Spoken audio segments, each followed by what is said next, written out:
আমার ছাদের গাছে 14টা মতন আম পেকে ধরেছিল। 14টার মধ্যে সব পেড়ে নিয়েছি, আর কয়টা আছে তাই আপনাদের সঙ্গে শেয়ার করার জন্য আমগুলো পেড়ে দেখাচ্ছি। এই দেখেন, একটা সাইজ বেশ ভালোই সাইজ, খেতে সেই স্বাদ। এই একটা খুবই সুন্দর সাইজ।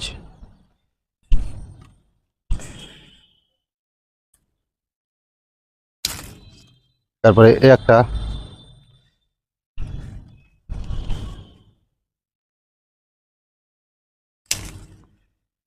এই একটা,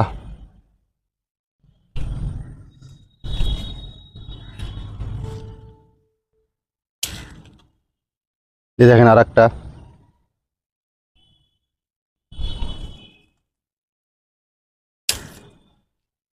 এই দেখেন। সকলকে আম খাওয়ার জন্য দাওয়াত দিলাম, চলে আসবেন।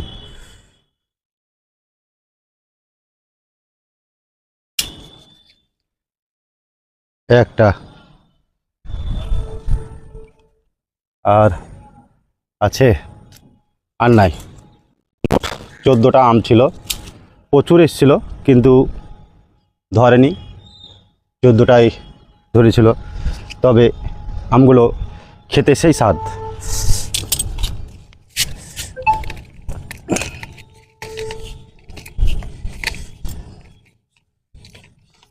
চারটা, এই দেখেন আম, ছাদের গাছের আম। আমগুলো খাবেন তা বলবেন যে হ্যাঁ আম খেয়েছি। যেরকম খেতে সেরকম স্বাদ, হেবি সুন্দর খেতে। এই দেখেন, মোট 60টা পারলাম আজকে আম, আর আগে পেরেছি মোট 14টা ছিল, মানে 60টা পেরেছি। এই দেখেন, সকলকে দাওয়াত থাকলো আম খাওয়ার জন্য, চলে আসবেন আমার ছাদ বাগানের আম খেতে। অবশ্যই আমগুলো খুবই সুস্বাদু এবং খুবই খেতে মিষ্টি।